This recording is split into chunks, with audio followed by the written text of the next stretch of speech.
see what you stand up to start. Assalamu alaikum everyone. I hope you're all doing very well. As you know, today's talk is about ties of kinship, and it'll be an interactive event. And we are very happy to be joined by Sheikh Sohail. So much can be said about ties of kinship. As my mom always likes to tell me, and there is some Islamic basis behind this, but it's your family who truly know who you are. So you can put on the front with everyone else, but your family know who you are. So if you can have good relationships with your family, which is incredibly hard, then that's a transferable skill across having good human interactions across the board. And the importance of good character cannot be underestimated. So I'll pass it over to Sheikh Sohail, who will speak a little bit about ties of kinship, and then we'll get started with a very interesting interactive event. Bismillah, alhamdulillah, salatu wassalam ala rasulillah, nabiyina Muhammad, wa ala alihi wa sahbihi wa man wala. Well, Jazakumullahu khairan, brothers and sisters.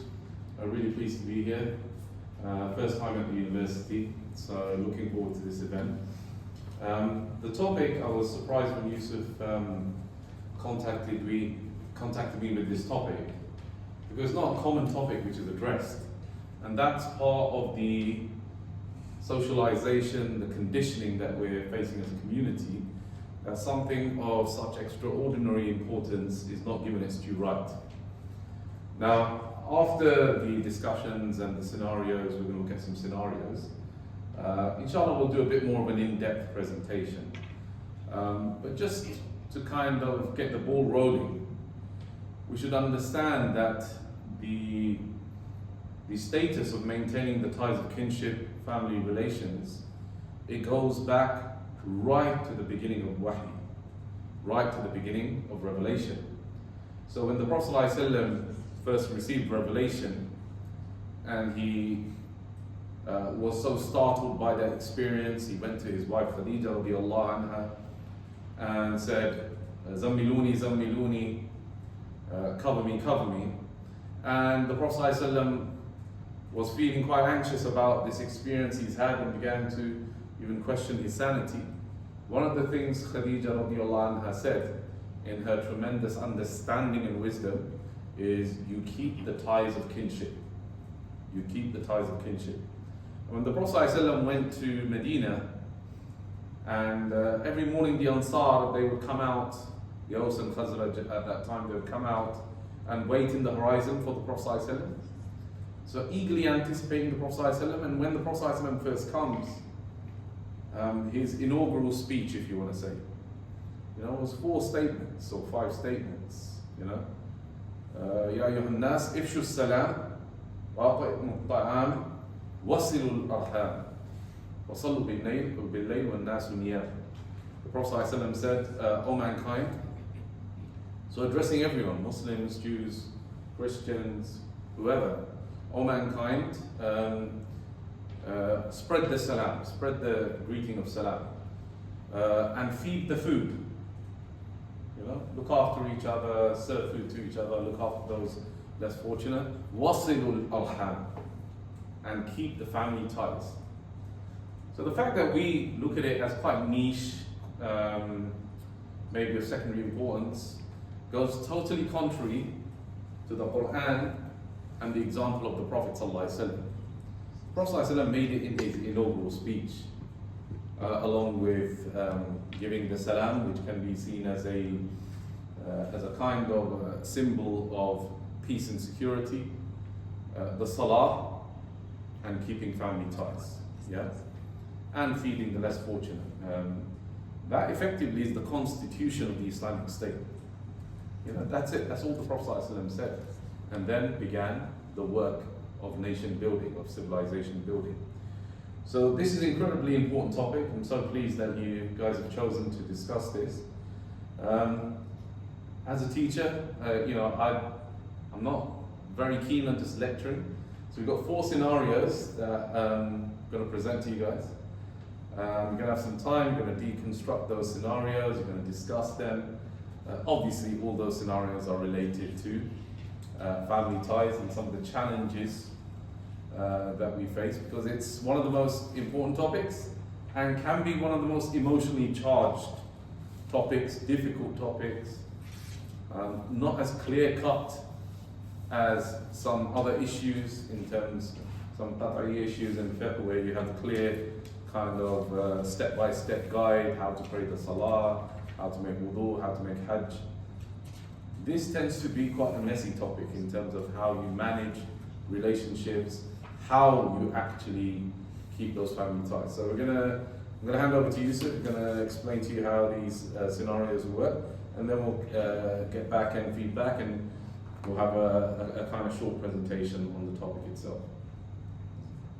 Okay, so I want to put you guys into teams, roughly 2 teams for the brothers, 3 each, one of you are 4.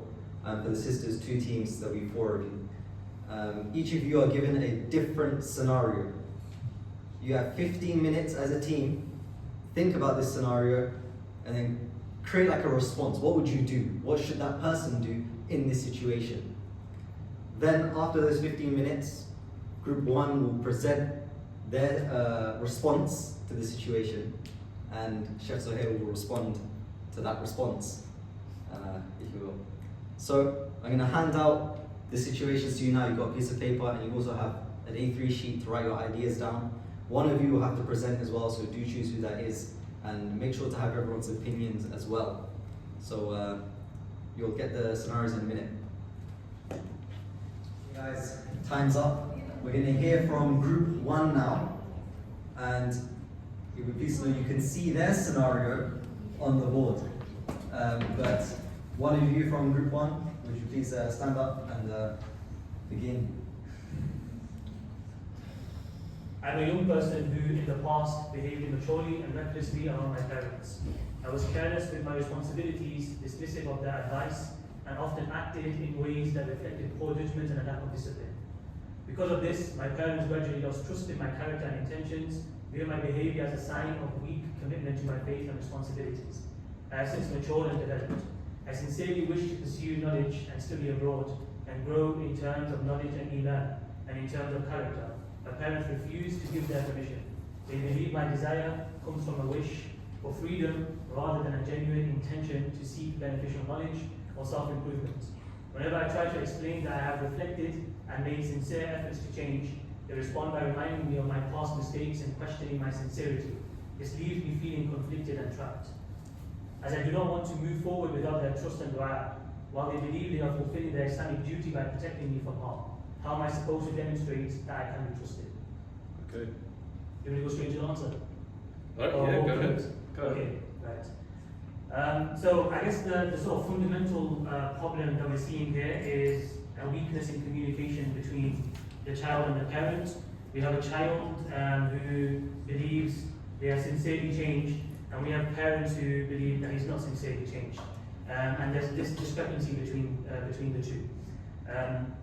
Obviously, I think further questioning would be required, or further insight would be required into how long has it been since this person has generally started changing. If it's been like a week where on Monday he changed, like he woke up and he was a better person, and then by Sunday he wanted to go fly to Egypt or something to study, then from the parent's perspective it makes some more sense that like how have you gone from 0 to 100, and how do you think that we will be able to trust you to actually do that. So some of the things that our group came up with, we started off with thinking about what are like the fundamental principles that a child should be showing in dealing with their parents, and one of them came to be patience. If this child does sincerely believe that he is upon truth, and he has actually changed, and he has made every effort to try and convince his parents that he has changed, whether that be directly or indirectly in terms of the way that he has been existing within the community, the actions that he has done, the amount of time he's been spending in the mosque, the type of people that he's around. If he has made those changes and still his parents are unable to see, how much time do I have? Like a minute. A minute left? Yeah.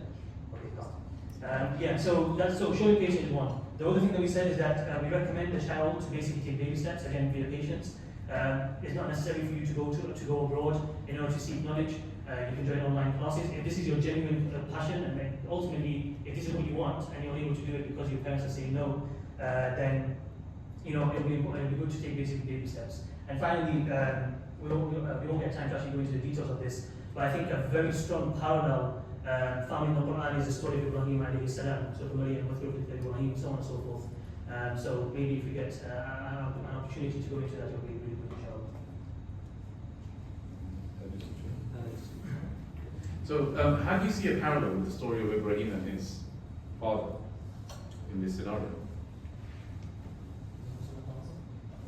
These guys, No, why didn't you answer? This one. Yeah, go ahead. I can't say anything to them because they're older than me, but I'm going to turn it to a case. No, you answer. So can you explain the parallels with the story of Ibrahim that you see?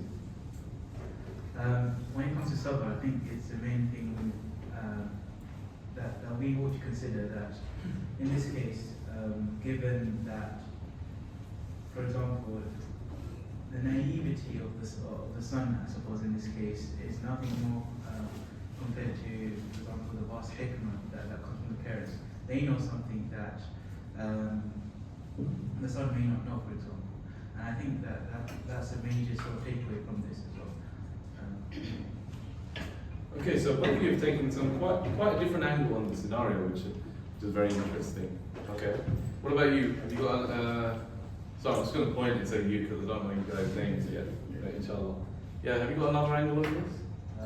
I have a slightly different angle in that at the end of the day we all have a responsibility towards Allah, and that's the reason why this person wants to go abroad is for that sake.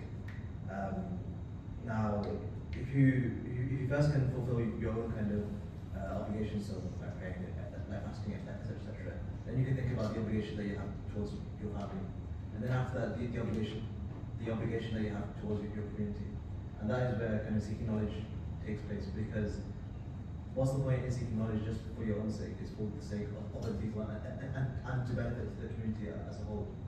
And so, as long as you can fulfill the first two levels, then you're kind of okay. free to. Okay. Sisters, did you have any comments on their response? I'm not really looking for, as in how would you deal with it, but more, what are your thoughts on their response? I'll come to you, sisters, yeah, but let's hear from you, sisters. Yes, Emily, what did you think? I think that the advice starts from starting. Sorry, can you just raise your voice a little bit? Yeah, is this louder? Almost, yeah. Do you have the mic, yeah? So more about what they said, yeah, and what your thoughts on that, yeah? I think the point of starting small and starting here is the best point, because it lets you also put what your knowledge into practice, and your parents see you put the knowledge into practice and develop that trust, because then you're working with them emotionally, plus developing your knowledge, and you can do more when you go abroad as well. Okay, mashallah, good. And what about this group, sisters? What did you think What did I think? about their response? What their responses? I quite liked what the brother said at the end, sort of going baby steps, Okay. starting small and building that up. So, for example, being able to show that they sort of the knowledge they can at home, that they are demonstrating it Okay. in front of their parents, when their parents are sort of, for example, like questioning whether or not they're sincere, do their reactions to that Right. reflect it and reflect their intentions. Probably that's kind of my first thought. Okay. And this group, besides the baby steps, have you got any reflections of what they said?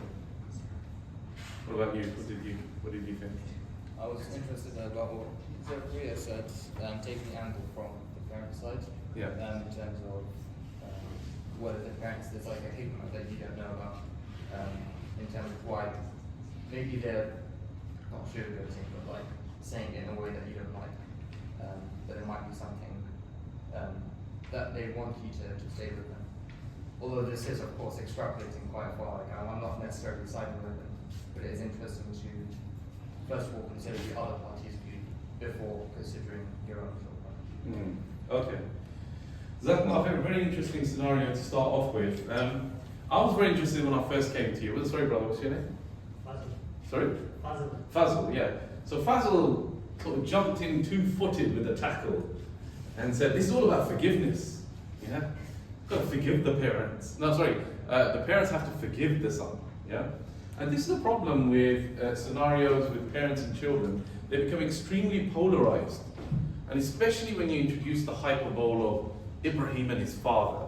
Yeah, Ibrahim's father was a disbeliever who threatened to stone him and kill him. Yeah, we cannot bring those kind of extreme examples to our context, but I think his group tempered him a little bit. They seem to be a little bit. Come on, Fazla, just calm down a little bit. Yeah, and I like what that final group said about the whole idea of looking from the other person's perspective. Okay, in all of these scenarios, and it's one of the hardest skills to have, especially in emotionally charged situations. So this is one of the things I'm going to emphasize to you, that we are going to speak from a high level about keeping family ties, kinship, principle of Islam, but bringing it down to the micro detail, they tend to be very emotionally charged situations. People's, sense of identity, their emotions, there's a lot of hurt usually. So we have to de-escalate the situation always and look from the other person's perspective. Yeah? The likelihood is that the parents are far more mature, experienced, and they know that going abroad is not the right thing for this young person. Yeah? That's the likelihood. Okay? Now I'm not trying to dull down anyone's ambitions, but good treatment of parents means reverence and respect. Yeah? Reverence and respect. So we don't want to go down the route where we start to portray them and stereotype them as people who are they don't understand me, they're restraining me. Usually what they're saying comes from a lot of experience, and they know you inside out. Yeah, your parents know you better than you know even yourself. Yeah. I think if I may add, the hadith in the also agreeing on the 3 men that were trapped in a cave. Yeah. One of them stood one night holding a glass of milk for the parents while they were asleep, despite his baby crying. That shows respect and reverence Yeah. the son had for the parents. Yeah, subhanAllah, the hadith of the young person who stood at the entrance to their parents' room all night holding a glass of milk, while his own children, begged for that milk. So the status of the parents is very high, and in all our interactions, whether we're trying to convince them, persuade them, change their minds, the reverence and respect must always be maintained. And the Quran makes that very clear. The Quran gives us different scenarios. Child Muslim, father non-Muslim, Ibrahim alayhi salam. Gives other scenarios, father Muslim, child non-Muslim, Nuh alayhi salam. It gives you all the different scenarios, both Muslim, Ibrahim, Ismail. Yeah, but always it is pure respect and reverence between the parents and the children. So that is where we start from. We don't start from a basis of my parents are wrong. Yeah, they should do this, they should do that. We always start and we always maintain that level of respect, because frequently you might be in the right. Frequently you might be in the right, but that's not the issue whether you're in the right or in the wrong. The issue is, are you maintaining that respect? Because disrespect for parents is considered a major sin. So what benefit is it for you if you're in the right, but in the process you've earned a major sin by disrespecting your parents? And one thing which you only realize when you're a parent, right? You guys are young. Yeah. One thing which you only realize when you're a parent. There are things as a young person you do which just erode trust with the parents. Yeah. And you might think it's not an issue. I've got a son, and I've got two sons, 2 daughters. And one of my sons insists on wearing the most ridiculous colours. He's not a punk or anything, but he makes it a point. I can wear what I want. It's got an orange, I can't remember what's that called, gilet top. It's got that. He wears colours. I say that just doesn't go together. Please, bro. Please, I will buy you. Come with me. I'm no limit. Whatever you want to buy. But he feels, no, I can wear it. You can't tell me what to do. Yeah, and he feels like, well, why are you telling me what to wear? This is what I want to wear. Now, these little tiny things, the way you drive, you could be driving with your parent, no seatbelt, giving it all that. It could be the way you talk. Small things erode trust. And you might not think they're big, but the parents do think they're big. So their kind of conclusion of what you're capable or not, it comes from a very different place from what your conclusions are. So with all of these scenarios, there's no right, wrong answer. I do like the idea about baby steps. I thought that was a very good point to make. Why does this person really want to go abroad? Like, yeah, Egypt is amazing, and so is Mauritania, and so is Syria, and so is it. Why go abroad at this particular stage? The basics, the fundamentals, grammar, you can acquire that in this country. So I do like, I think, Faisal, yeah? Fazal, he did mention that, I think, that maybe start off with studying locally before asking the parents to put this, great kind of trust in you, as it were. So always maintain that respect and reverence for parents, You might think they don't know anything. You might think your father's docile, he's just sitting there,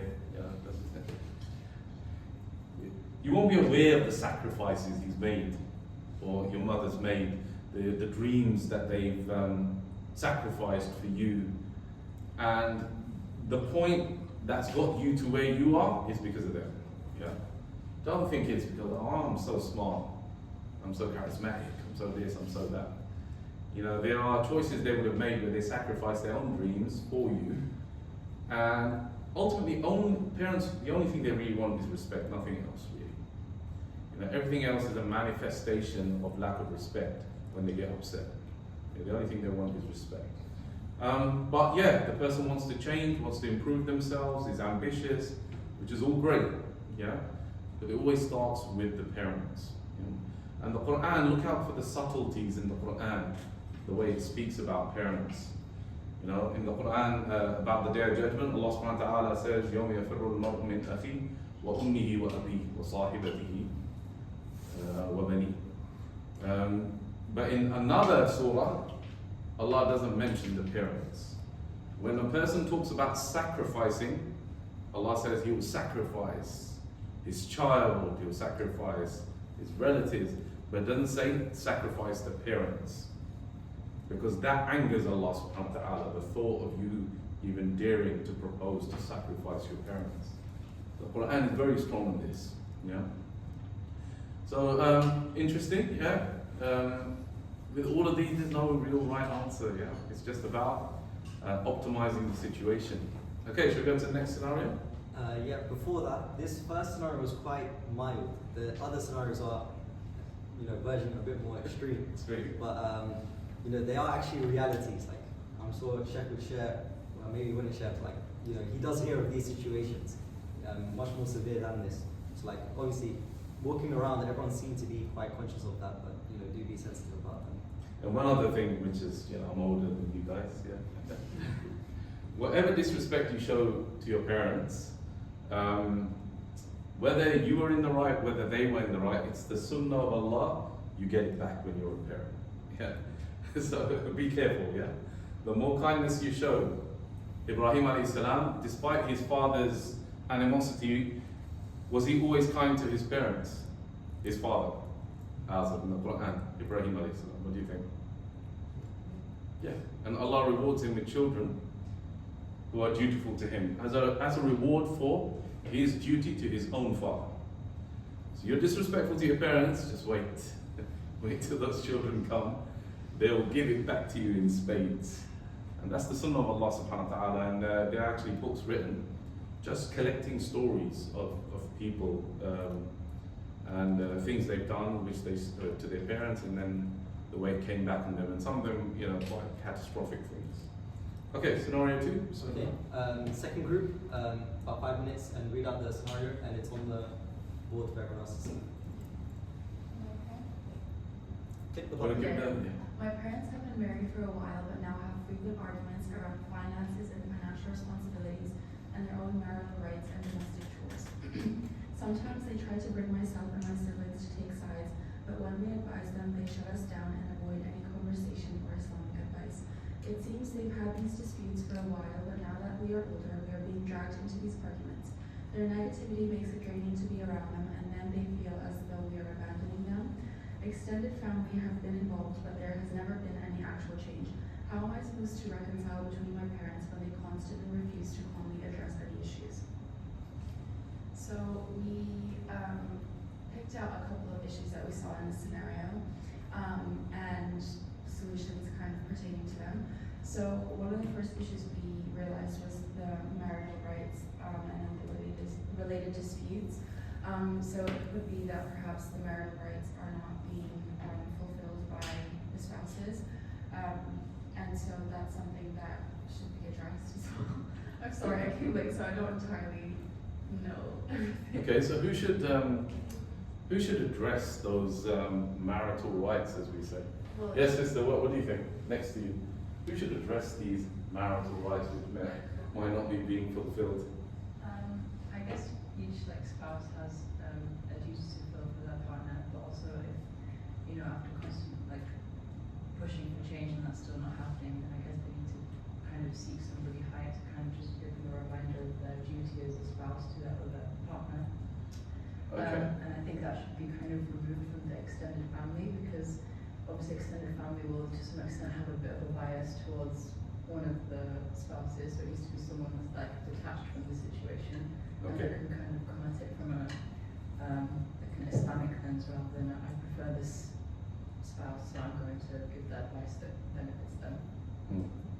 Bear one thing in mind, that this whole idea of not fulfilling marital rights, okay.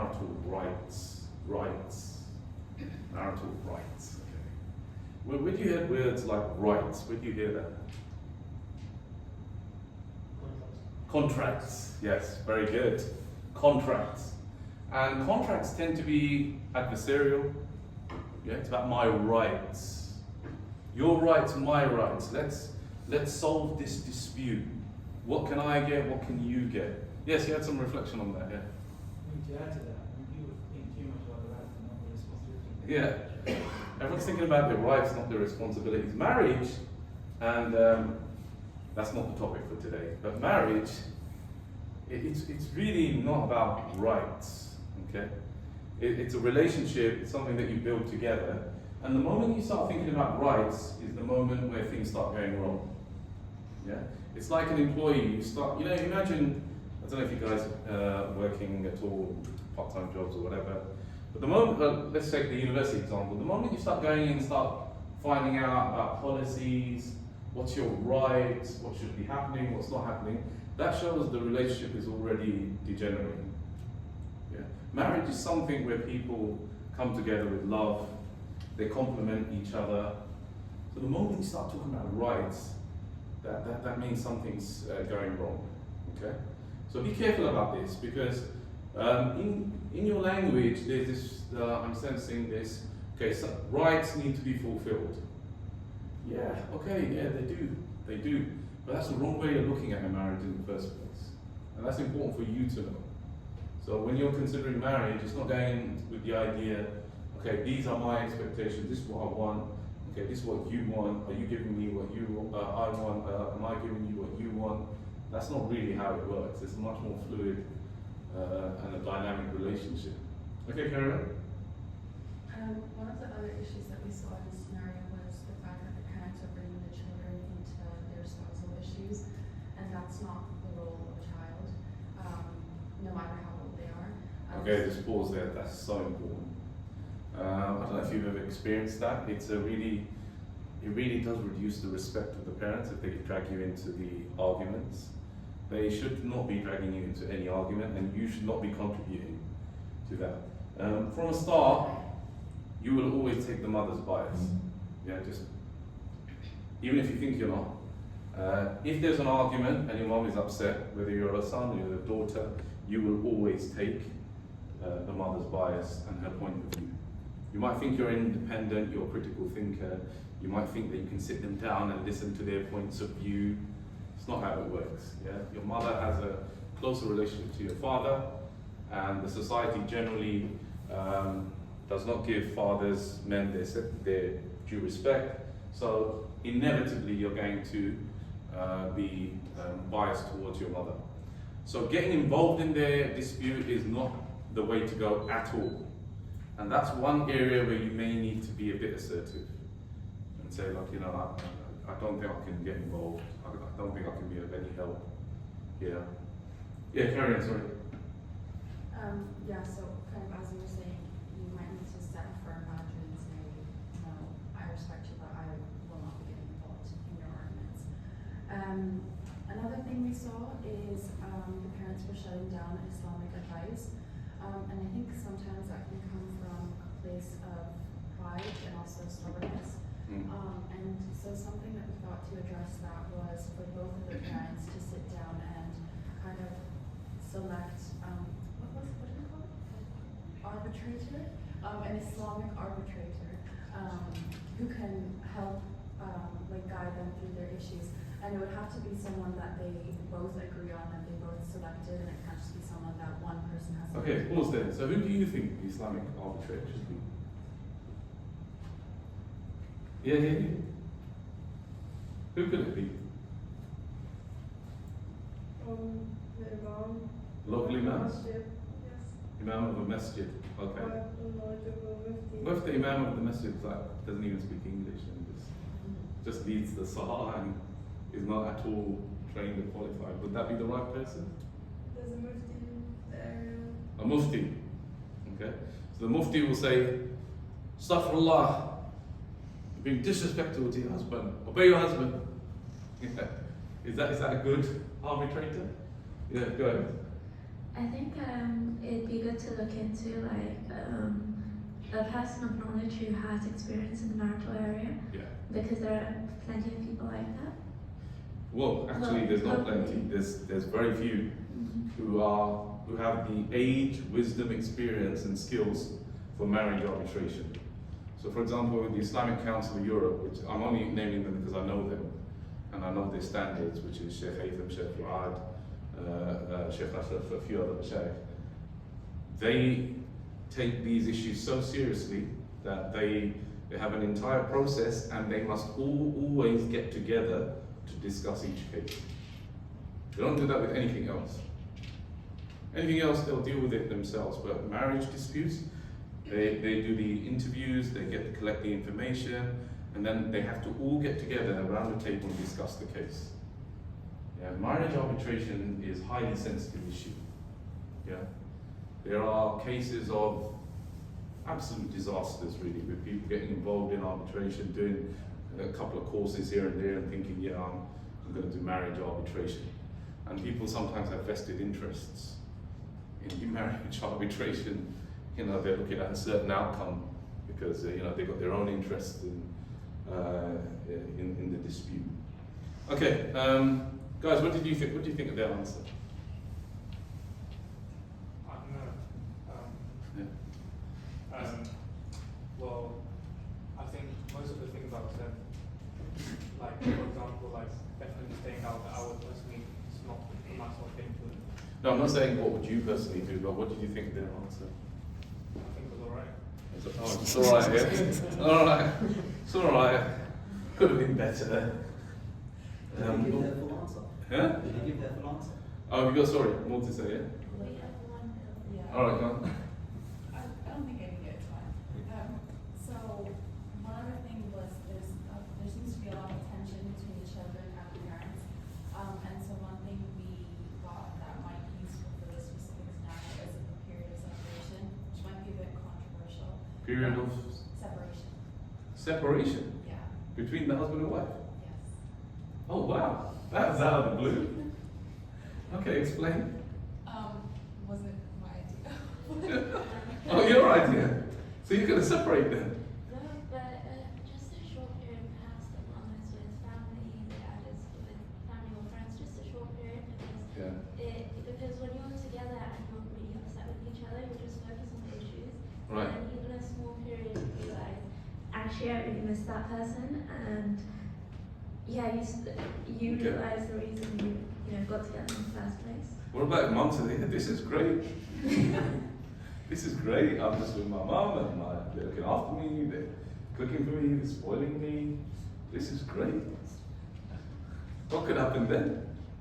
I mean, I don't think it'd be just like that because again, the children as well, the children, no matter what, will always be a key part to each parent's life. Yeah. And the children naturally are the people who will bring the parents together anyways. Mm. One thing I would say, I can see where you're coming from. But actually, what do you think, guys, about that? Yes, what do you guys think? Separation, trial separation, what do you think? Yeah, yeah. So, no, I don't think I would do that because the way I would see it is that if you were to separate, then like they would basically because it seems like from the situation that they're talking about kind of like very deep ingrained kind of things, and when you just separate, you're just gonna go back. You're gonna maybe complain about it. Other people, you're gonna get more people involved. You're just gonna basically leave open the door towards just saying bad things about each other, which if you're together, that would kind of not be the case, if that makes sense. Yeah, I think I can understand from the point of view of someone, for example, a father, he senses he's going to lose his temper, yeah? So he just steps out the house, goes to his home, his parents' home or friends, stays overnight, cools off, comes back, yeah? I can see that. The problem with this trial separation or a separation, whatever you want to call it, the society is not built to keep families together. So the likelihood is that the pull factors will make things worse. It's different in the time of the companions. For example, Abdullah ibn Amr ibn al-As, he went to the house of one of the companions and said, look, I've had an argument with my father, can I stay with you? And he stayed for 3 days. He didn't have an argument with his father, he just wanted to observe the worship of that companion. So they would have been very fixed periods of 3 days, 2 days where they would go. Here the society is very much pulling families apart. Yeah. Be your true self. Yeah? Realize your full potential. Why do you need this other person who's restricting you in your life? Yeah, and for the father it can also be like, be with your mates, go out, watch football, go out with the boys, have a laugh, look at these guys, they respect you, you know what I mean? Not that lady at home always moaning at you. So the society is not built to keep people together, so separations can be high-risk strategies. Maybe better to learn to live, not in a perfect way, but at least be together. Yeah. But I did like the idea you said that maybe the period will give them, maybe they'll start to miss each other. That's possible. Yeah.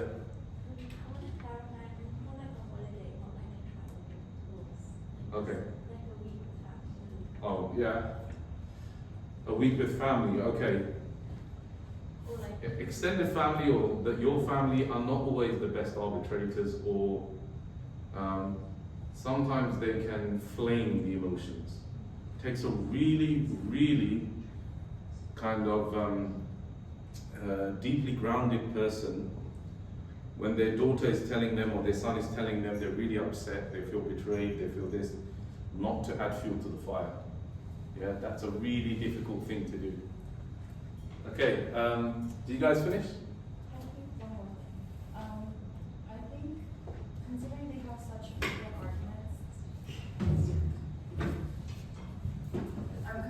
such frequent arguments, it seems as though they kind of, both spouses have grudges against each other, and it might be from like a period early on in their marriage and something that hasn't been resolved for many years. So I think something that would really help in this case is forgiveness between the parents, which is obviously a lot harder, or it's a lot easier said than done. Yeah. But I think in terms of this scenario is coming from the point of view of a child, and so if that child can kind of sit their parents down and say, you know, I think you guys you're harboring grudges in your heart, and if you can kind of just communicate and see where those issues are stemming from. So for example, for financial responsibilities, it's possibly the case that there has been a specific scenario that really angered one of the spouses, and they never actually talked about it. So just having them sit down and discuss those issues that. So you're going to sit your parents down and talk about the financial. Well, no. you have to sit them down and tell them to do it, or ask them to do it. but don't do it in that conversation. Yeah, so an external arbitrator might be a good idea at that point. I don't think there's any parent who's going to tolerate for their children to sit them down and to say, why don't you guys discuss your financial disputes. Or, by the way, these financial disputes are very common, and they're rarely the cause of the issue. There's usually something deeper. Yeah, money just becomes like a symbol for a deeper issue. What are some of the deeper issues, by the way, that cause marriage disputes? What are the deeper issues? Do you know? What do you think? Yeah? Erosion of trust. Sorry? When trust just breaks down. Trust that breaks down. Yeah. Okay. Any other issues? Yeah? Yeah. Sorry? Doubt. Say that again? Doubt. Doubt about what? So you may assume someone has done something, but you're not assuming the best in the person's activities, for example. You're not assuming the best. Yeah. Okay, so what does that effectively boil down to as a title, then, if you want to call it that? Assuming the worst of the person, not assuming the best. Marriage problems effectively usually are issues around communication. That's all it is. Communication. Money problems, just communication issues.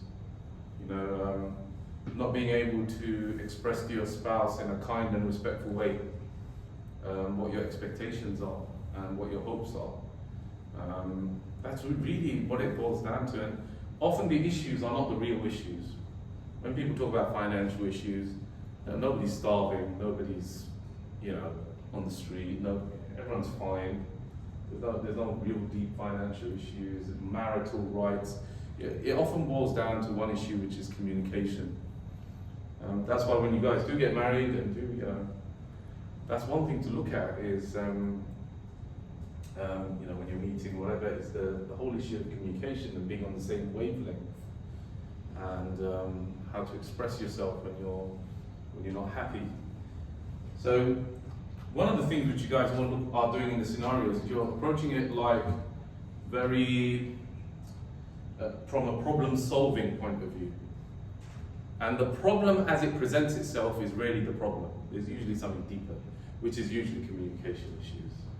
Okay, thank you very much. Really like that. Can we go to scenario 3? Chef, what if someone said, maybe my parents just need a divorce? Like, they've been at this argument for years. Yeah. Maybe, divorce is permissible, so. So you're going to advise your parents to get divorced now, yeah? So you guys are very confident. One is going to sit his parents down, another one's going to tell his parents to get divorced. Brothers and sisters, one thing to understand about relationships is you get used to an imperfect world. You get used to it, an imperfect world. What I mean by that, when you look in the Quran and the descriptions of Jannah, paradise, one of the descriptions is mutaqabilin. What does mutaqabilin mean? It means sitting facing each other on thrones. And one of the descriptions of Jannah is there is no ill feeling in the hearts. Yeah? This is something for paradise, where you've got no ill feelings. You're sitting facing each other, which is a sign of you're completely on the same wavelength of respect and love. That's something for Jannah. In the dunya, there's always ups and downs, struggles. And if the parents are arguing, they're arguing. You get used to it. It's not like a problem that can be fixed, like in the engine of a car that you take to a garage, it can be fixed. Sometimes, and this is a bit of a sort of sobering thought, you get used to managing with relationships, okay? In that you don't want to escalate them, you don't want it to make it worse, and divorce is certainly worse. But you try and iteratively improve.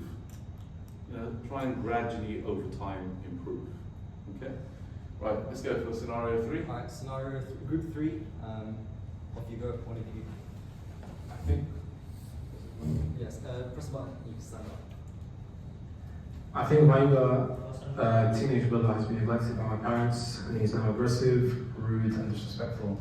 Whenever I intervene, I'm told that I shouldn't be trying to parent, and that's not my responsibility.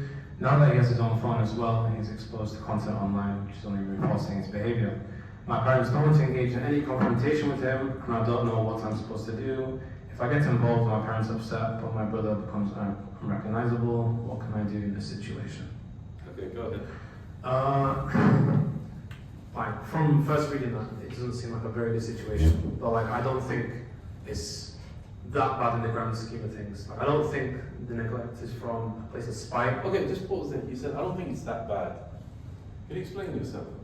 I think because like how the question is framed in terms of the parents and their neglect, it can like come across as if the parents are spitefully like being neglectful. Yeah. But in most cases, I think it's just the parents are working, they're busy, and they just kind of think, oh, my kid goes to school, he goes to Manchester in the evening. I like that comment you made. Things aren't that bad. You learn to make do. That's reality. You learn not to live in an ivory tower of ideals. You learn to manage. You learn to sort of make things work. So I like the comment. I think things aren't that bad. Because what we do is catastrophize. And especially with parents, we judge. Being as a bit of a naughty one there, being neglected. Neglected. Has he been neglected? Possibly. But maybe he's just going through a phase, the youngster, it's frustrated, angry, and he's going through a phase. But don't catastrophize and try not to make things worse. And at times, just accept things the way they are, without making them worse. Yeah, carry on, I like that comment. So from that point, I think I would first of all like reflect on myself, because like it's very easy again from the question is kind of pushing all the blame onto the parents, but more than likely you're probably contributing, and like being the sibling or like the older brother, you're probably like you should be like the blueprint for like what your younger brother should be. So if he's like going towards these tendencies, it's probably a reflection to an extent. Obviously like he's his own person at the end of the day. But I guess like reflecting first and kind of seeing, am I doing anything wrong? Or maybe not something being wrong, but like it can come across like pretentious or someone who doesn't really care. So like, if I can think of maybe an example of myself, like I keep myself very busy, and like when you're busy, you don't really give much time for other people. So like, if the younger brother feels like he's being neglected by his parents, also his siblings, not through spite, but just out of like situation and context, just kind of taking a few steps back and trying to see where you can kind of like change, because again, the parents being like the issue here, the parents aren't very malleable. Like, yes, you can like try to have a conversation, but like see how that goes when you try to lecture like 30, 40-year-old seniors like ahead of you. So I think with me, I would try to take more of a passive approach in terms of like reflecting on myself, in terms of like, what am I doing correctly, incorrectly, or not even like using. You had an idea what you would do with your brother, isn't it? I was going to build into that. Oh, sorry, No, it's fine. Your thunder. Yeah. So I think like for me, I would try like reflect in terms of, am I doing anything right? Am I doing anything wrong? Am I doing things which can come across condescending, or things that don't really give off the best image that can follow on? And I think like for someone who's like, he's not the journey, he's just like a hormonal teenager who's just like trying to figure his way out through the world. So just like spending time with him, like giving him like indirect life lessons, like in this kind of situation where a child is being like disrespectful, like my own like rational response is to defend my parents' honor, saying, oh yo, who are you speaking to? Like that's the kind of response, and that's only going to agitate them further. So I think just like taking a gulp and accepting that this is not ideal. I don't like seeing my mum and dad being spoken to like this. And if it was anyone else, like there'll be other consequences. But because it's your younger brother, and you have to accept like the goal here isn't to like punish him; it's to like make him better. And so like just being a better, I don't know, sibling, taking them out, like actually having an interest in them, not just hey hi. I don't know, even like little things like giving them a hug. Like if it's like a younger brother, he's probably like I don't know, feeling this neglect from his parents, and he's not really there like emotionally. So like I don't know, it's a very like I don't know, empowering thing. I don't know, other brothers might like not be as receptive to that, but I think like I don't know, like the younger brother can say like, oh, like he actually cares about me, because like you can say you love your brothers, but like day-to-day little arguments versus, oh, why are you taking my food from the fridge, that kind of thing. They can kind of like forget that. So just like bringing it more to home and like making like the brother feel like he's actually cared for. And obviously all this is like all said tongue in cheek, and it's very difficult to actually apply when you're emotionally charged. But I guess that would be. Just pause there for a minute. Let's hear some comments. What do you think? Just this. What did you think? Me? Yeah. I agree with what I'm saying. I think this is less about the individual in the scenario, more about the brother and the parents. So for example, the parents in this scenario, they probably have hit a bit of a brick wall, not knowing how to deal with their child. And while, like for example, if I'm looking, I don't have brothers, but I have sisters. If I see my sister going off on a tangent, and my parents not knowing what to do with her, I can speak to my parents separately, but in a way that's like, I'm concerned about both parties. I can see it from my sister's side or brother's side, I can see it from your guys' side as well. And I think ultimately, the individual in the scenario needs to come from a position of compassion and empathy. So I like the idea of trying to get to know the brother or the sibling a bit better, seeing what they're interested in. I think especially if they've got their own phone as well, like what are they doing on their phone? But you can phrase it in a way that's like not interrogating them, but like, oh, what games are you playing, or like what do you do on your phone? Are you watching anything? So try and find that common ground to be able to actually start a conversation. And I think these responses, like aggressive, rude, disrespectful, it has to have come from a position, like a place, like no one's inherently aggressive and rude and disrespectful, especially if it's like a change that like I've noticed in a sibling over time. So ultimately, I think the best way to do it is be as compassionate and empathetic as you can. And as an older sibling, you naturally want to be able to discipline your younger sibling if you see them doing something wrong. But if you feel like your actions aren't creating any sort of positive outcome, then you have to change your approach. So disciplining them is not the right thing to do. Also trying to lecture your parents on how they should be like telling their kids to do something. I think there's this thing about disciplining might be the right thing to do if you have that family context and that society. So there are some societies which are very hierarchical. This is totally unacceptable, and you can just step in and say, you know, if you speak to my parents like that again, you know what's going to happen to you, yeah? And you can say that and it will be accepted and respected. But this society will not be, yeah? That kind of threat won't work. Disciplining in a very kind of harsh way will not work. And remember, the goal is always to keep the family together, yeah? This young sibling is more than likely he's going to have friends, going to easily go off the rails, and that's not your aim, to push them away, yeah? It's not to demonize that young person, and possibly I sense the hints that the parents would have sort of allowed this issue to escalate. Usually if the parents are fairly firm and assertive from a young age, it's usually not going to escalate like this. So there could be a slight bit of blame on the parents as well. Yes, sorry, the back there, you had a comment, isn't it?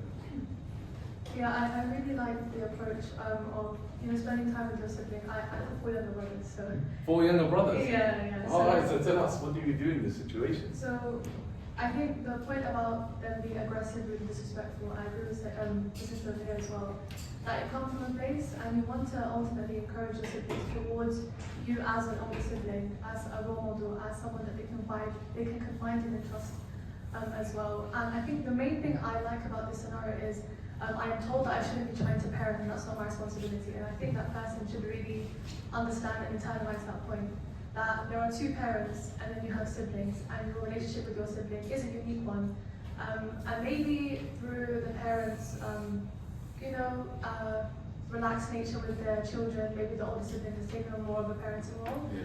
But I think it's a really good opportunity for them to build more of a friendship and a companionship with their siblings, as opposed to a third parent relationship. So I think that's the better way, especially given it's a young man as well. I really like the point about acknowledging that emotions and like being sensitive around young men is not common in our society. So especially as a sister as well, I think maybe they approached it more as like an older brother, but as an older sister as well, I think you have a very unique position and also responsibility to be a comforting and female presence in their life that is still obviously like someone that can be their friend and their companion during hard times, while also not being a mother figure and someone that can influence them as well. And hopefully you should be able to relate to them a little bit better. Because there's a generational problem. Yes, Bismillah. Starting good, mashallah, you made it, yeah? Brightness. Go ahead. And I was thinking, this is from the perspective of the older sibling, right?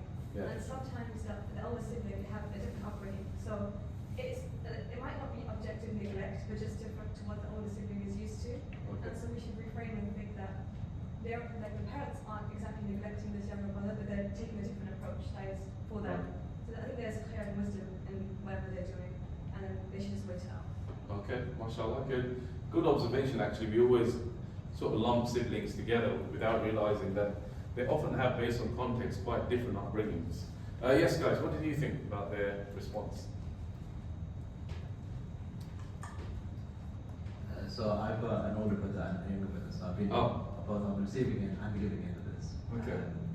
I think you're only a product of your environment, really. And the scenario says that he's been exposed to content online, which is reinforcing his behavior.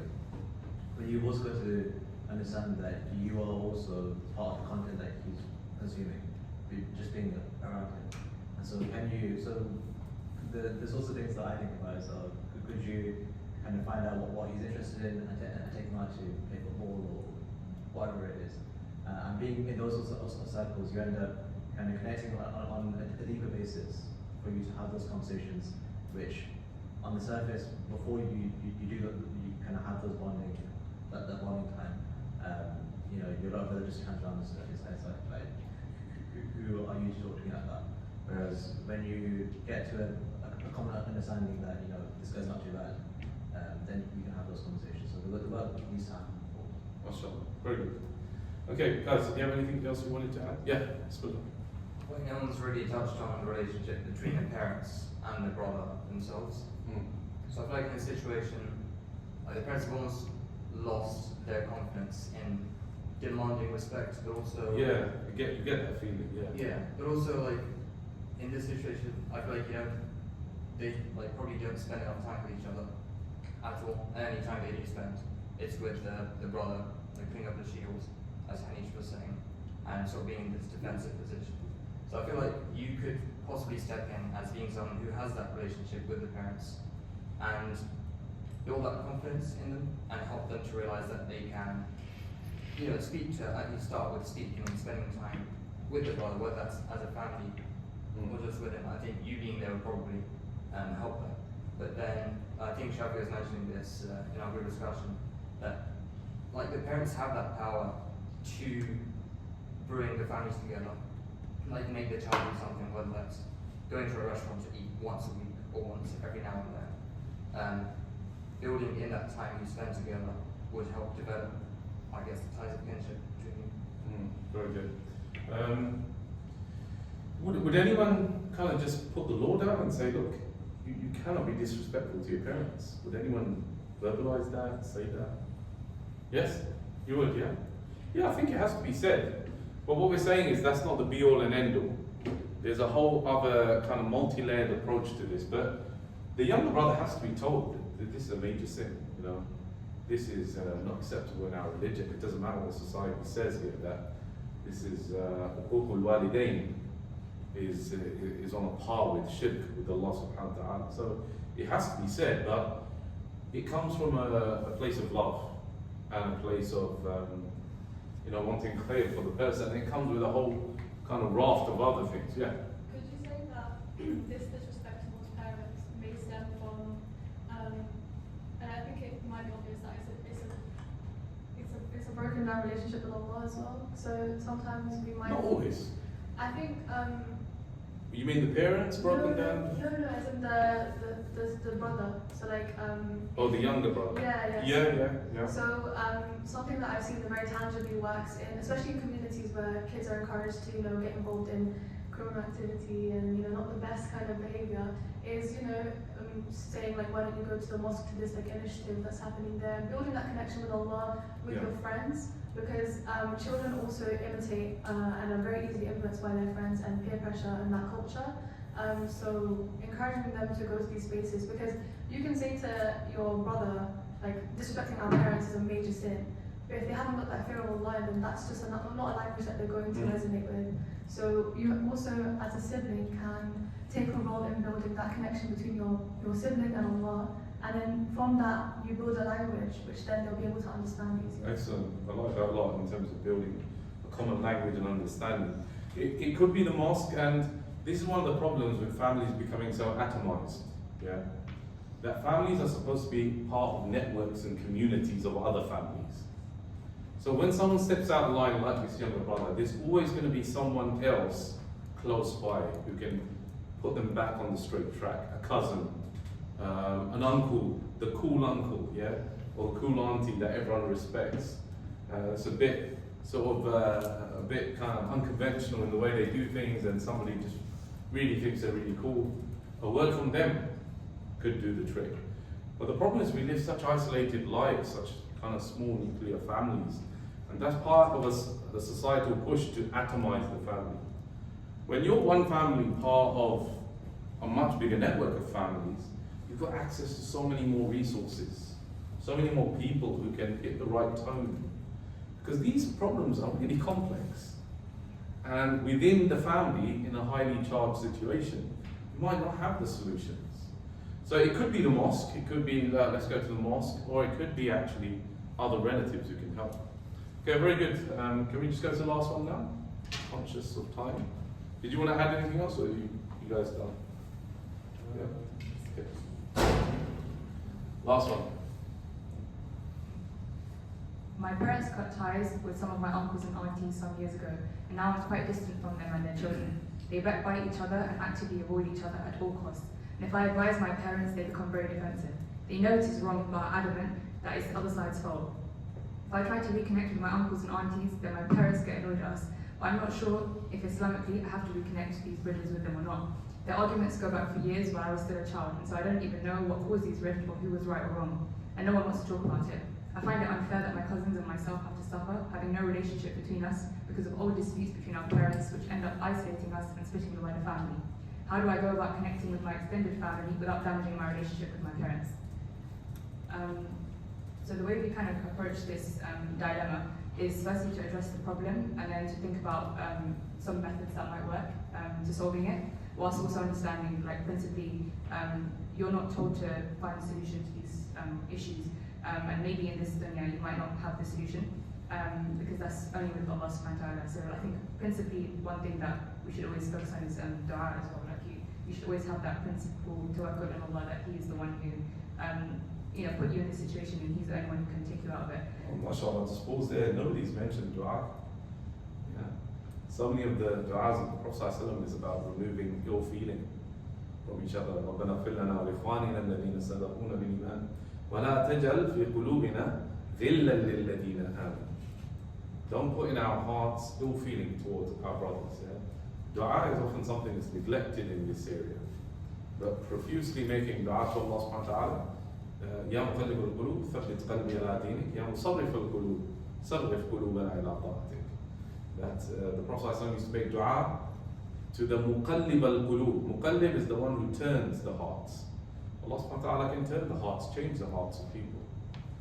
You know, particularly with marriage disputes, they never really get resolved. They just move on, the parents just move on. Yeah, because half the time they don't even know what they're arguing about. Exactly. It's just emotionally charged, lack of communication. They just move on. Allah subhanahu wa ta'ala gives them the tawfiq just to move on. Yeah? The word solution is not a very helpful word when it comes to family disputes. Because it implies there's one course of action which everyone's missing, and all you have to do is find that course of action. And that's not really how it works. People just learn to move on. Yes, carry on. So with this case, I think there are some positives that can be extracted from the words. Essentially, the fact that the parents know this is wrong, which is a good stepping stone to get anywhere. And then also the final line where it talks about the child going about how to, basically they're thinking about how to deal with this, which already shows that they're trying to maintain respect for their parents. And I think that can be reflected in the methods that they go about trying to solve the issue. So there's an ongoing feud, there's no desire to reconcile, it's led to isolation. It could have a ripple generational impact on the children who also don't communicate. and also there's no you're not fulfilling that Islamic duty to maintain your ties of kinship. And so some of the ways we thought about dealing with this is to have a targeted approach and knowing how to read your family members. So, for example, if your parents are backbiting about certain relatives, of course you shouldn't be endorsing that, but you can really try and redirect that conversation to saying something positive about them, and just trying to soften their heart in that sense. And also if you have a So how would that work? So they're sort of in front of you, cussing down the uncles and aunties, what would you say? I guess it depends how well you're going to. Like, remember that time when they did this, and it was a good thing that they did. Oh, so you're going to redirect respectfully. Would you get into the actual dispute? I think it depends on your relationship with your parent and how they would respond, how you think they would respond to that. If you think it'd be something, very emotionally charged, then don't go forward with that. But if you think that there is potential, It's highly unlikely they'd appreciate you digging up the past. Sometimes people don't even remember, honestly speaking. They're not speaking to relatives 20 years, 15, 30 years. They don't remember what the issue is, but they know they're upset. So digging up the past in terms of the issue, that's probably not the way we're going to go. Yeah, carry on, please. I don't know if this is a right method, but we said also figure out what your parents' weaknesses in a sense. So if it's, for example, the fact that they just really love their children, then maybe that could be something that you capitalize on in terms of you speak to your cousins and try and reconnect in that sense. And there's been a lot of circumstances where the children reconnect and then the parents realize, okay, what were we been arguing about 30 years ago, and they come back together again. So it again depends on your parents, but try and find whether that might be a solution. And then in some circumstances also. Okay, just pause on that one. So would you reach out to your cousin without speaking to your parents? Yeah. I'm not sure if I would, because the sense that I get is that they don't actually have a relationship with them. It's more that they exist and the relation isn't there, and that itself is the void. So it would really depend on what they can glean about their cousin, if they think that will be a fruitful avenue to go down, if they can assess maturity on their side, if they have a shared goal in reconciling, because otherwise it can just feed back into and sort of kind of add more fuel to that feud potentially if it goes wrong. Yeah, it could do. I think very few parents or uncles and aunties would be angered by, for example, their nephews or nieces reaching out to them. So if you reached out to your uncle and got your cousin to do the same to you, to your parents, very few parents would be angered by that, yeah, because there's a natural parental love, which is similar to the love for your children, which you have for your nephews and nieces. And the feud is with the, not with the nephews and nieces, but with the uncles and aunties. So I think that thing you said about reaching out to cousins could be very, very effective, as long as it's done tactfully, and it's kind of done, like you kind of mention it to your parents that, look, at Eid I'm going to ring, so-and-so cousin, just say Eid Mubarak. It's unlikely parents are going to say anything about that, but then use that as a platform to say, look, you reach out to my parents, I'll reach out to your parents. Let's get over this, this nonsense. Yeah, Karen? Just building on that, I think the underlying theme is doing all that's within your control. So if you can't actually reach out to them, or if you don't have that, then you can just remove ill feelings from your heart from them. Something like that will relieve you. And because if you're able to restore that relationship, then it will mean that the rift between you guys isn't generational. It will stop by your parents, and then inshallah in the future you can rebuild. Yeah, being practical there. So you would reach out, yeah? Yeah, good. Yeah, Karen, was there anything else? I think the last thing we just said was, going off of that, is your duty is kind of just to persevere and to try your best not to find a solution. So if it means just to have sabr, then that might be just the test Allah's giving you. And again, you get comfortable, not comfortable, but you accept what situation you're put in and you just work with it. Not all situations have a solution that's nice and easy. Very good. That's just really important, that getting used to imperfect solutions. Yeah, getting used to imperfect solutions. What did you think about their response? Is there any comments on what they said? Yeah, go ahead. I feel like the approach is quite reasonable, which I guess I agree with. There's no drastic steps of I'm going to go and side with one side, I'm going to say with my family, or try and force my family into, trying to convince them that this is wrong, coming from as if you are some sort of objective force and you can just convince them that Islamic you should do this or that, rather taking those baby steps and trying to resolve it step by step. Yeah, and you've used this word twice now, baby steps, which I like, in that sometimes people try and do a grand reconciliation meeting. Yeah. So your parents here, brothers and sisters on the other side come to this big meeting, and people come ready for an argument. You don't know what they did, but the baby steps idea, the small steps, which don't rock the boat, that are not too drastic, they can gradually break through and start to build some kind of rapport. Because most of the time, people don't solve their disputes, they just learn to move on. That's all it is. Omar, any thoughts on that?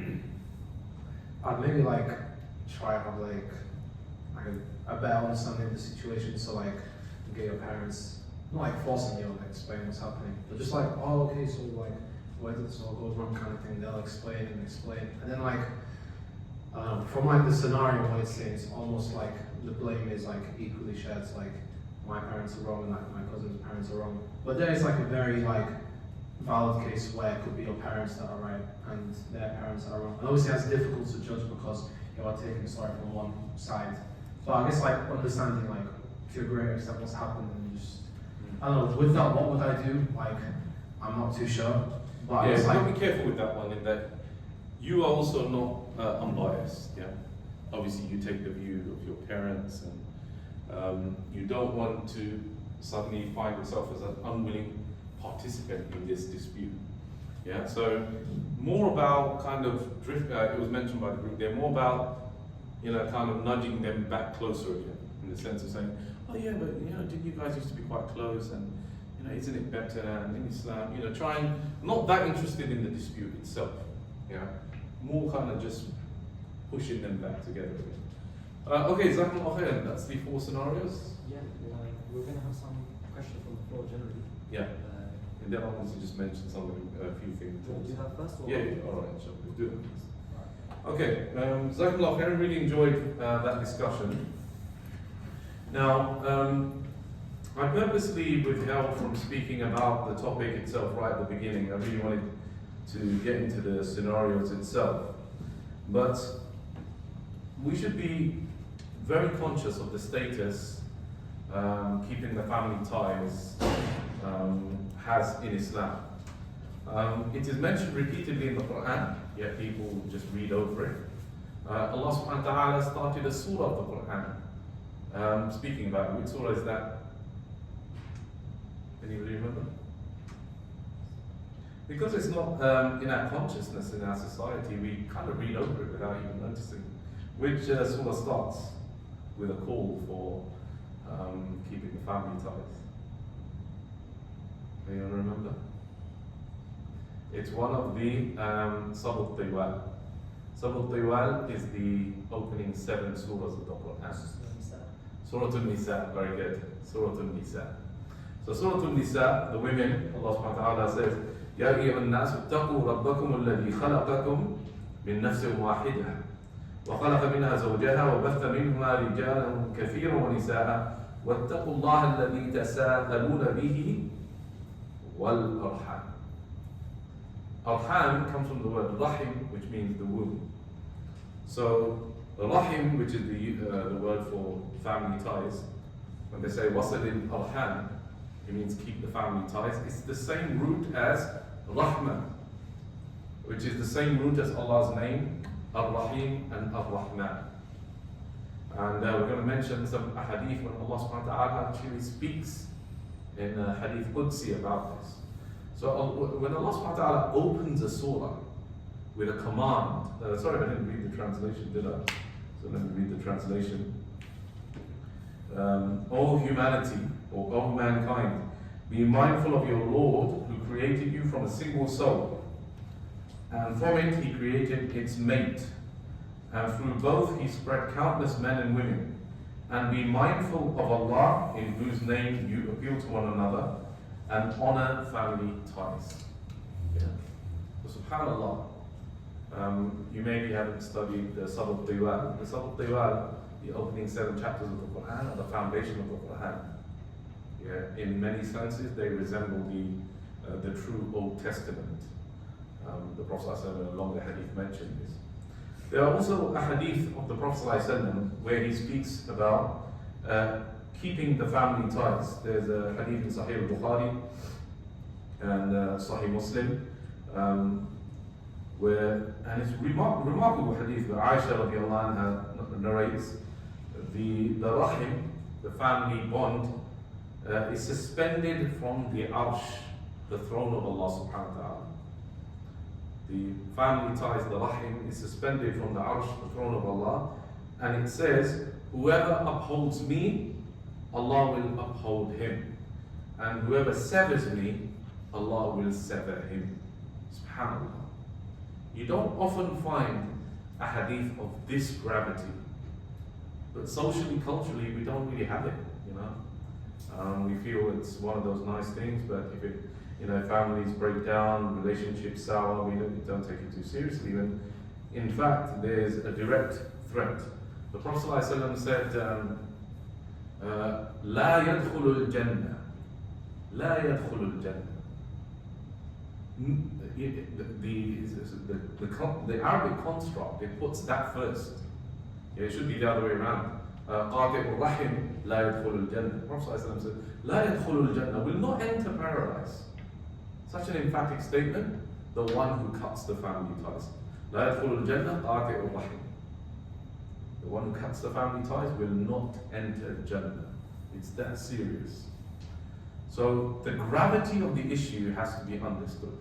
But the way we approach it has to be far more nuanced. We have to understand we live in a society which is not an orthodox, traditional society. The pressures are on the families to split. Yeah? The individualism, the consumerism, the neoliberalism, it is pulling societies apart, pulling families apart. So we have to be the glue that sticks people together. And doesn't mean we come up with solutions for feuds. You're going to spend your whole life researching just one of these feuds and be no more wiser by the end of what's happened. Because these are highly emotionally charged situations, and it's really about what it seems on the surface. Did the Prophet ﷺ have sometimes family disputes? As the greatest human beings, did he have that? What do you think? Yes, no? Yeah, of course he did. The Prophet ﷺ with Aisha once came to Abu Bakr. Who is Abu Bakr to Aisha? Father. Yeah. So he came to Aisha and said, we've got a dispute. Yeah. This is the Prophet ﷺ, the Messenger of Allah, brings Aisha to Abu Bakr and says, we've got a dispute. And how do you think Abu Bakr responds? What do you think he does? Any ideas? Sorry? You tell Aisha off? Is that what you think? He actually lunges for Aisha. He lunges for Aisha. People don't understand Abu Bakr as a personality. People know he's very merciful, very soft. No, he has this kind of salat, this sharpness when it comes to the dignity of the Prophet. He lunges for her, and the Prophet blocks him. Says, no, that's not why we came to you. And he says, you dare to raise your voice to the Messenger of Allah? And then the Prophet turns around to Aisha and says, you see, now I'm protecting you. Yeah. So Aisha laughs. And the Prophet laughs. And Abu Bakr says, I've got no idea why you're laughing, but because you're laughing, I will laugh as well. And then everything's sorted. Do we ever know what the dispute is? No, the hadith doesn't mention that dispute. Did Abu Bakr ever, contribute positively to that, the resolution of that dispute? No. Abu Bakr is feeling a bit confused. What's going on? But they just learn to move on. They move past it. Because that's what happens. We get bogged down with hurt, and sometimes there's no actual solution, you just move on. Okay, so the issue is of grave importance. It's an issue which determines whether you enter Jannah or not. But how we deal with it, sometimes we have to be very pragmatic.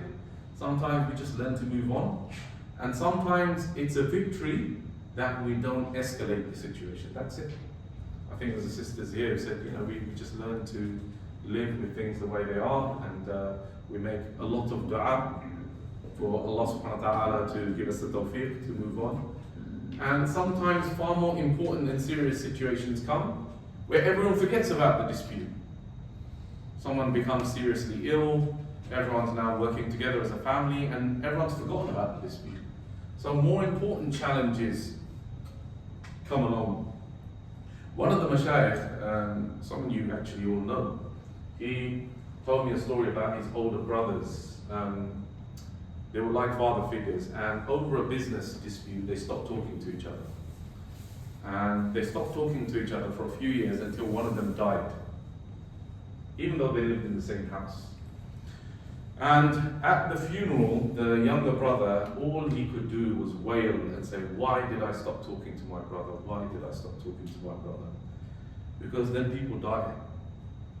And it leaves a deep scar that never can be filled. Yeah? So you learn to just move on, and you learn to accept, you learn to forgive, you learn to overlook. More important issues come up. So sometimes you learn to live with the things the way they are, and at least not escalate. If all they're doing is not talking to each other, let's just make sure they're not backbiting. If they're not talking to each other and not backbiting, let's make sure that they're not they're not going into litigation, not getting solicitors involved. There's a whole industry of solicitors who make money out of family disputes. I used to know a brother who was very close to me, and then he suddenly disappeared for ages. And I met him recently. I said, "Where are you gone?" And he stopped. And he goes, "Yeah, I kind of became a solicitor and I specialised." I said, "I know you're a solicitor. You used to deal in contract law." He said, "No, I got involved in a different area." And I said, "Well, what's that area then?" And he said sheepishly, he represents spouses in divorce cases, and the money is so good. So spouses, they will destroy each other over marriage disputes. Nobody's winning. Husband spending tens of thousands of lawyers, wife spending tens of thousands of lawyers.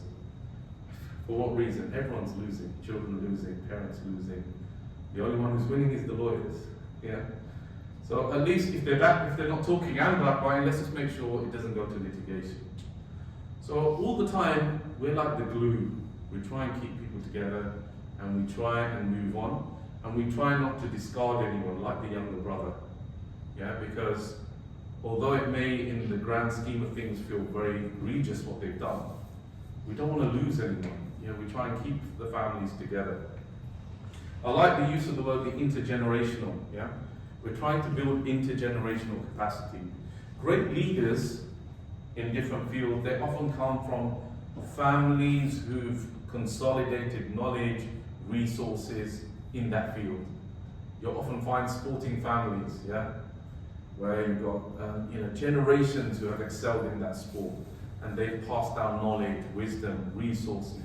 In business, you find families that have consolidated their resources, become very successful. In religion, you've got some certain families, Mauritania, Egypt, Saudi Arabia, where generation after generation, by keeping together, pooling resources, they must have had arguments, they must have had fallings out, but they're able to look past that and have a vision of collectively being successful as a family. We need to be the glue that keeps people together and sometimes just keeps moving on. Yeah. Now you guys are young, you're idealistic, you'll see that when you get hurt, it is really hard to move on. Yeah. When you feel betrayed, it is hard to move on. But I do like the way you're thinking, very pragmatic, realistic, while keeping in mind how serious this issue is with Allah subhanahu wa ta'ala. Okay, inshallah ta'ala. Any thoughts, reflections, questions, comments? Oh, if they go like that, it's not very anonymous, I know who it is, isn't it? Anything from the floor? Any reflections overall? Any takeaways?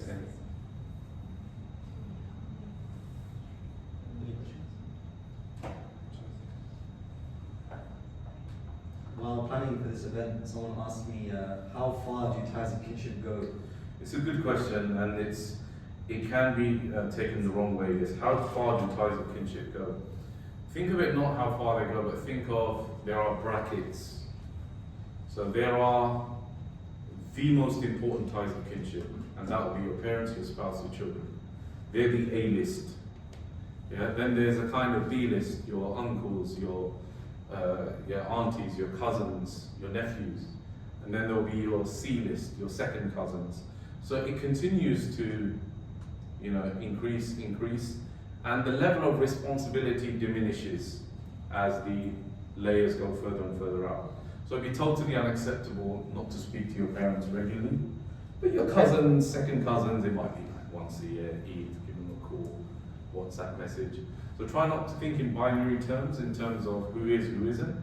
Just think of it in terms of, okay, who deserves the most respect compared to who deserves less time and attention. I was actually expecting more questions. Not necessarily a bad thing.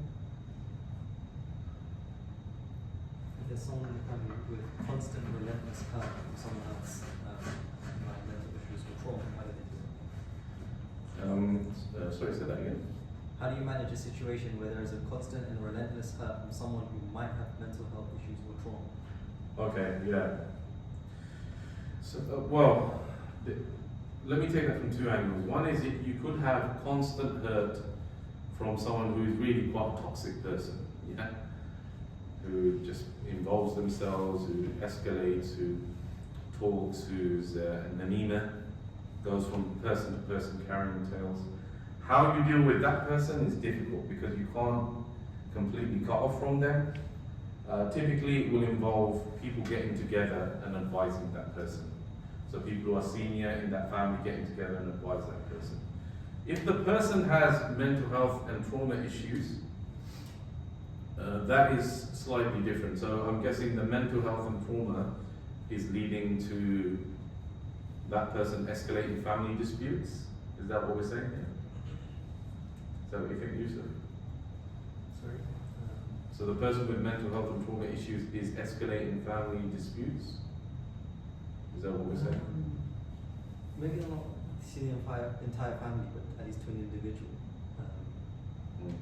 So you're not asked in Islam to be to allow yourself to be abused. Like if somebody's being particularly nasty to you, assalamu alaikum, you say your salams and don't interact with them, that's fine. That's not cutting family ties. Cutting family ties is actively, I'm not going to speak to you, I'm not going to acknowledge you. You're giving salams, but not really wanting to spend time with that person, that's fine. Especially if that person negatively kind of affects you and your well-being and is a drain on you, is a toxic person. And just saying salams is fine, it's okay, no problem at all, inshallah. Any other questions, comments, reflections? There's another anonymous one about ties of kinship which are broken before our time. Are you still obligated to reconnect them?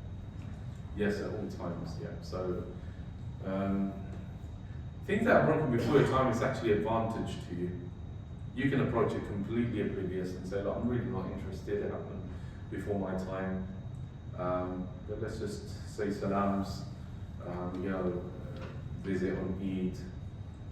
Just use those opportunities. And Islam, it forces you together. Even if you wanted to be apart, you have to go for janazas, you have to go for Eid prayer, you have to go for Jummah prayer, you have to visit the ill, you have to return the salam. Islam creates the structure where even if you wanted to not see that. How's the question phrased? It's a long question from before. I'm shaping this now. Okay, right.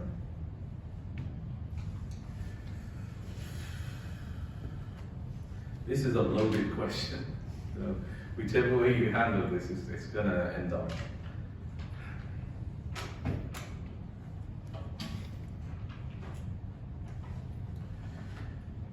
The problem is everyone believes that they're doing too much and others aren't doing enough. Yeah, everyone believes it. Father believes he's doing too much and wife's not doing enough. Wife believes she's doing too much, father's not doing enough. Brothers believe they're doing too much, sisters aren't doing enough. Sisters believe they're doing too much, brothers believe they're not. And usually it's down to not seeing things through the other person's perspective, yeah? Not seeing things through the other person's perspective. Just today, I was dealing with a family where a comment was made that father comes home and just crashes out on the sofa. Okay, yeah, he might, but he's coming home from work from a 12-hour shift, yeah? So what are your expectations in terms of that? Geezer's just done 12 hours, like, want him to wash the dishes, clean the table, do the washing machine. What exactly are your expectations? So it's a difficult one for me to answer, but it starts off with a realistically putting yourself in the other person's position and seeing, okay, what are my expectations of that person? What do you do when the cause for disagreement is the religion itself? Say a brother doesn't want music at his wedding, or a sister wants to wear hijab at her wedding, or they have difference in their personal opinions in their day-to-day living, and that's causing disagreements. So the general rule here is لا طاعة المخلوق في معصية الخالق. So you're not allowed to disobey Allah subhanahu wa ta'ala for obeying the creation, even your parents. So clear harams should be avoided at all costs. So the idea of a sister not wearing her hijab at her wedding, that's out of the question. Unless, of course, she's with other women, that's fine, but that's out of the question. And you're just going to have to politely stand your ground there.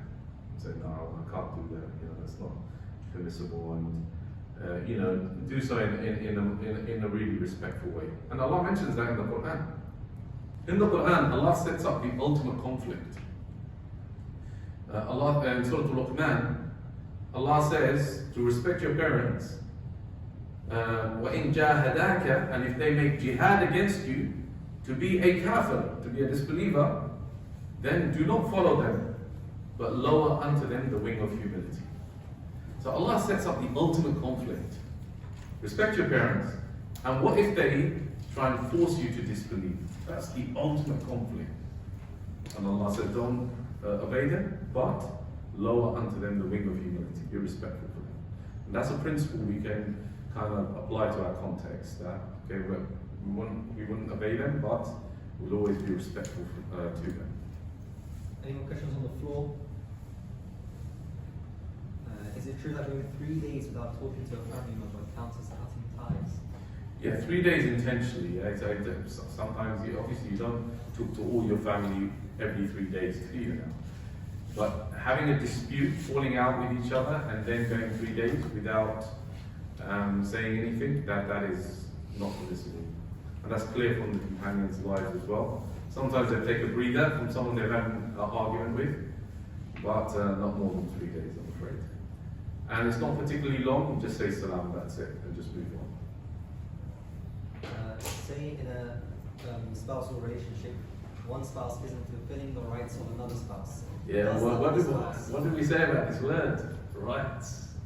As soon as you say that word, it's a very loaded word. Carry on anyway. Does the other spouse still have to uphold the responsibilities? Yes. Yes. This is part of ihsan. Ihsan, you all got to think about the hadith and ta'bud Allah ka'annaka tarahu. Yeah, you worship Allah as if you can see Him. Ihsan in its kind of linguistic sense with other people means you have your own motivations for the way you treat people. Yeah? You have your own ethics, that's a better word. You have your own ethics how you treat people. It's not dependent on how they treat you. Does that make sense? Yeah? It's not, if this person does something to me, then I'm going to do something to them. And this person they only gave me this, so I'm only going to give them this. That's not how it works. Don't bring yourself down to that level.